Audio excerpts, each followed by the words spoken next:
everyone, and welcome to our last match of round 1 of the St. Louis VGC Draft League. We have Keorra, coach of the Hypnotizers, up against Astro, coach of the Windy City Whimsicott. So, Keorra has brought a team of Sneasler, Milotic, Mega Blaziken, Meowscarada, Wyrdeer, and Emolga.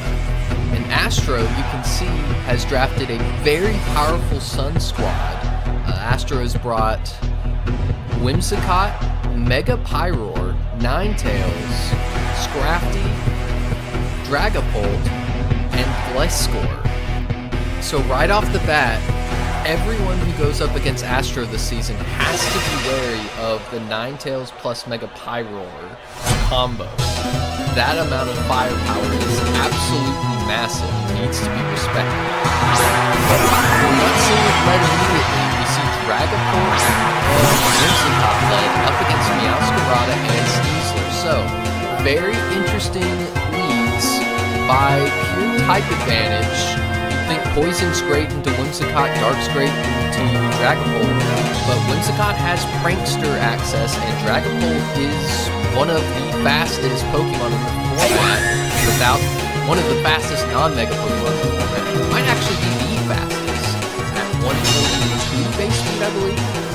We see a fake out go out, Whimsicott protects itself, and it looks like we have a Choice Scarf Meowscarada trying to do big damage into this Dragapult before it can do anything. Dragapult having a Cobra Berry to reduce the dark type damage is absolutely massive, and we see the Sneasler go down immediately to a Psychic Phase. So right off the bat, you see the Choice Scarf on the Meowscarada trying to be able to get a handle on this Dragapult, but this isn't the Sash Sneasler like you see sometimes in the normal regulation MV. Whatever item it was holding wasn't able to protect it from that 4-time super effective attack. Meanwhile, here comes Blaziken, and this isn't just your average Blaziken, this is a Mega Blaziken. With Speed Boost, presumably, it will be able to boost its speed and eventually outrun this Dragapult and this Whimsicott, even if the Whimsicott sets up a tailwind. You know, Whimsicott can go for some shenanigans. We could see a Thunder Wave on this Whimsicott, or some sort of move to try to slow this Blaziken down. But you have to imagine that we're going to see Blaziken just stall out a little bit, trying to boost its speed, and Scrafty says, hey, you've got 2 physical attackers out, I'm just going to intimidate you. So, no immediate firepower. There won't be a Ninetales and or a Pyroar brought together in the set. So, really, really interesting. We see not a knockoff, but a triple axle, so that wasn't a Choice Scarf Meowscarada. Instead, it was just a non-max speed Dragapult. So there's the Focus Sash on the Meowscarada, and with that Intimidate, the Whimsicott is able to stay up. Now, Blaziken does get a speed boost. It is at -1 attack, but at the amount of speed it's at right now, it is probably the fastest thing on the field. Sans, of course, a Whimsicott Prankster. Meowscarada is still good for one more hit, but Blaziken says, I'm going to get out of here just in case, and go into the Milotic. Milotic, a great Pokemon to have when you're scared of Intimidates, because of that competitive ability, giving it a super strong special attack boost. And we see the Encore trying to go into the Blaziken slot, but protected. Meanwhile, speaking of protect, Meowscarada protects itself from a fake out from the Scrafty, well read and good repositioning by Keorra. Now we have to consider this Meowscarada is now the fastest thing on the field, most likely, and can probably take out the Whimsicott. But instead he's going to switch out and say, hey, I need to get my speed boost back immediately. And so you see a Tailwind come out, so it will take a couple of turns for this Blaziken to speed boost up. And that will be more and more difficult as this close combat. Scrafty, not the strongest Pokemon, but Blaziken's not exactly physically bulky, so it does not enjoy taking that. And now we have to deal with Blaziken need some time to ramp up the speed boost to counteract this tailwind. Now we know that the Dragapult isn't the fastest member of its species, and this Pyroar, you know, as much as people slept on it until ZA, it's over 100 base speed. So with this tailwind, it'll take at least 2 speed boosts from this Blaziken in order to stay up. And I'm not sure it's going to have that time. Now, the tricky thing here is this Milotic. It is still up, it is still at max HP, and it laughs at anything Pyroar wants to throw at it, except for perhaps a Solar Beam. But again, there is no sun. There's no automatic sun brought. We know the Ninetales didn't come for Astro this game. We're going to see firepower coming out, fire utility on this Mega Pyroar, allowing it to do massive fire type damage with or without the sun, as both players go for their respective fire type mechanisms. And we'll see what happens here. We know Astro is skimped on speed before, but not in this instance. The Blaziken doesn't go for a protection move, instead chooses to just take out the Blaziken and on the Milotic. Now, I mentioned competitive earlier, but if this is not competitive and instead Marvel Scale, that would be very helpful. I don't think that is the case. That framework is more than I would have expected, and we see a Scald go into the Pyroar.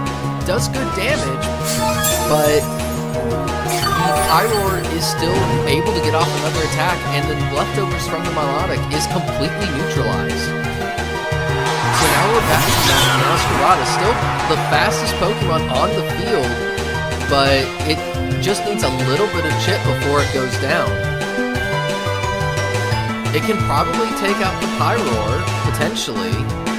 Actually, depending on how the speed tier stats were trained on this Mega Pyroar, it might be faster than this Meowscarada, given the Meowscarada outsped the Dragapult here. But I don't think any Pokemon on Keorra's side of the field can handle the Scrafty at 100% HP. Normally, you would like a Fairy type attack in order to deal with this Pokemon, but lacking that, Sneasler would have been your next best guess, but he's out of the picture. You see a critical... Ooh!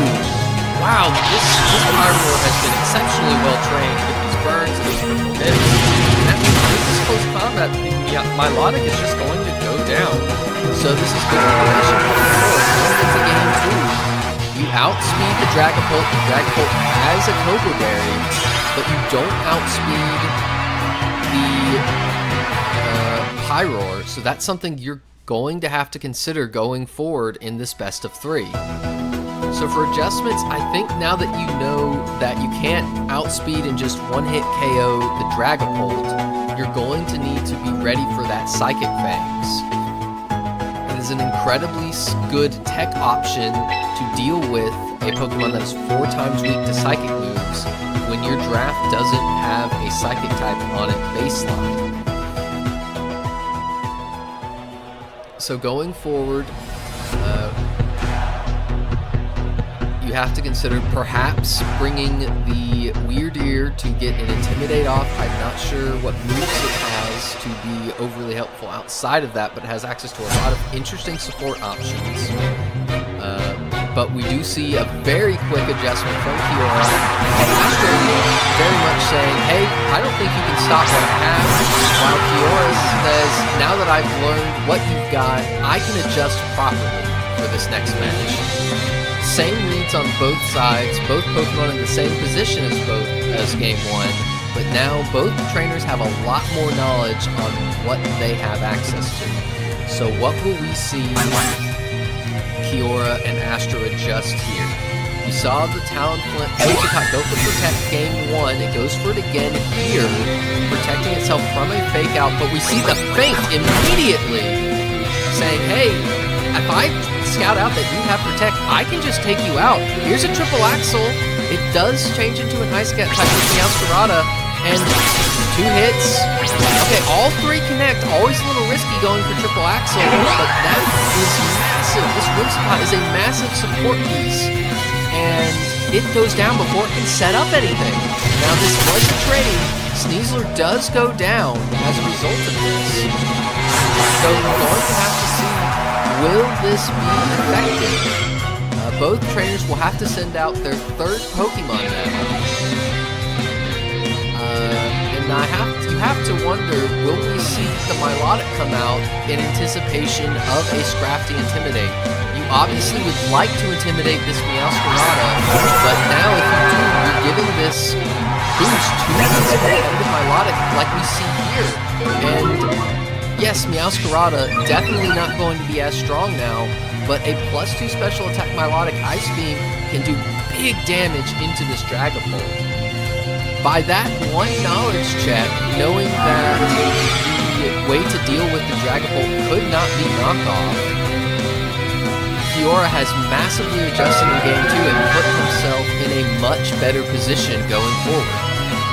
Now, what can Dragapult go for here? Meowscarada goes for Protect. I presume another Protect will come from Milotic, protecting themselves from this Fake Out that will probably be coming from... No Fake Out coming from the Scrafty. Just going straight for a close combat, just double attacking, not really threatened and feeling the need to Fake Out. Just saying, hey, I want to get you down to your sash on the Meowscarada. But now that the threat of Fake Out is gone, Scrafty is going to be moving last on this turn, I would have to imagine, based on base speed. So Dragapult goes for Protect, saying, hey, I don't want to take a triple axle, it's going to be stabbed even at -1, but Meowscarada says, hey, here's a trick for you, I'm not bothered by your Intimidate, I can just get a critical hit with my signature move. Now, this Scrafty is massively physically defense invested with that little. Granted, it's not stab, but Meowscarada is an ice type right now. That's why the close combat was still super effective after changing type. But the Milotic doesn't follow up into the Scrafty, instead tries to use that Ice Beam to take out the Dragapult. Now we're in a similar position. The Scrafty is at -1 defense, so another Flower Trick will do good damage, but because the Dragapult is protected, it is vulnerable to the Ice type attacks.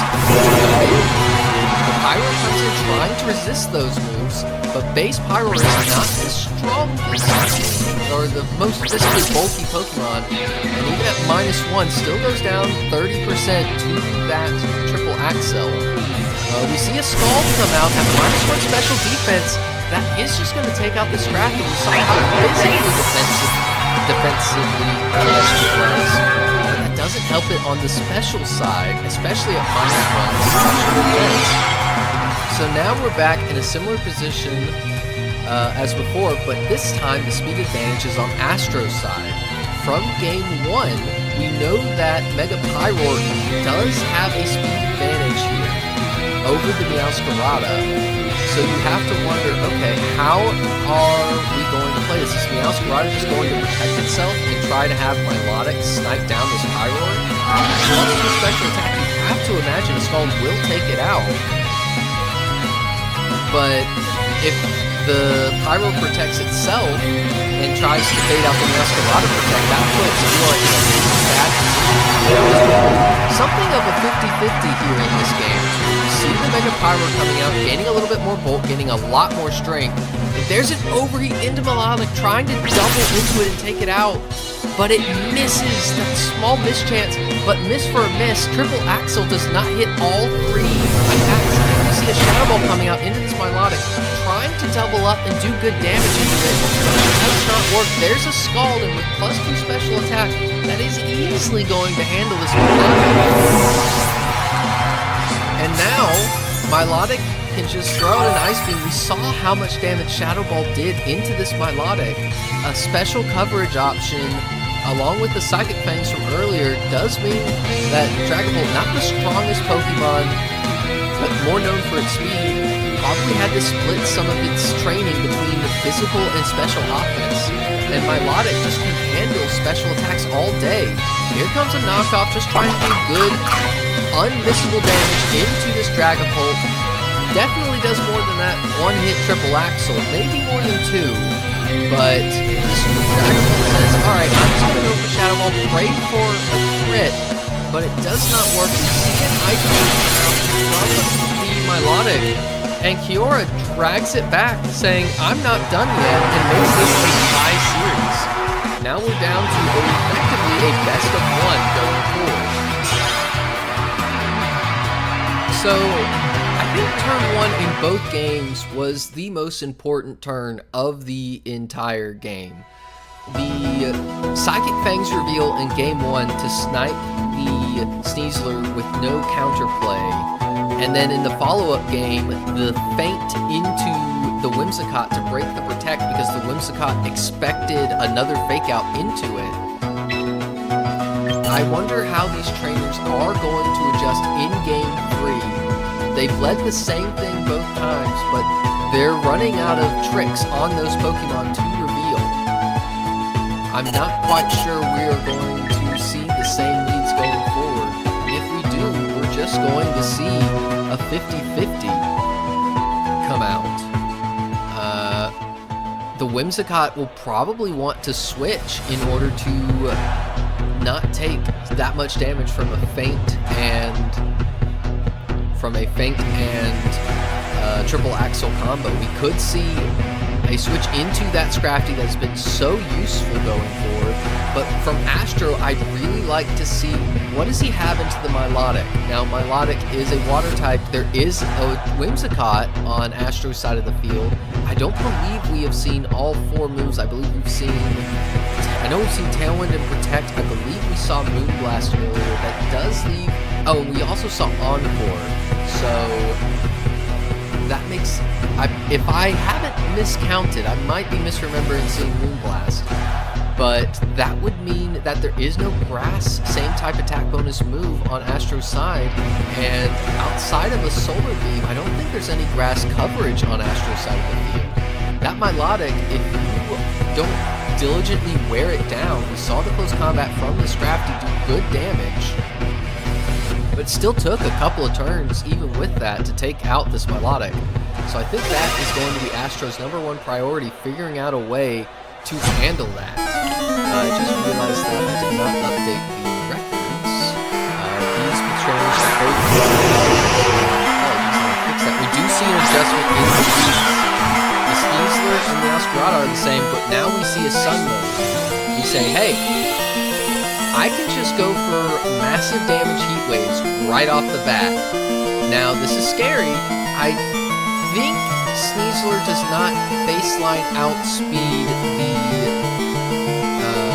Mega Pyroar. I believe Mega Pyroar is around 170 speed compared to Sneasler's 120. So you have to imagine the Pyroar has enough speed investment to outspeed the Mega Sneasler. But that Sneasler has shown, I have Fake Out and I have Feint. If you go for Fake Out, if you go for Protect trying to block the Fake Out, I'll pop it and then pop you. Now, I'm not sure if this Meowscarada knockoff won't do bonus damage with the Mega Stone being held. Flower Trick won't do much, and because it's so without a close combat, I don't think the Mega Pyroar is going to go down. And no Fake Out, no Fake. A Heat Wave comes out immediately. And with that Fire main ability, with the Sun, Sneasler just goes down. In all 3 games, you really would like to see the Sneasler doing more.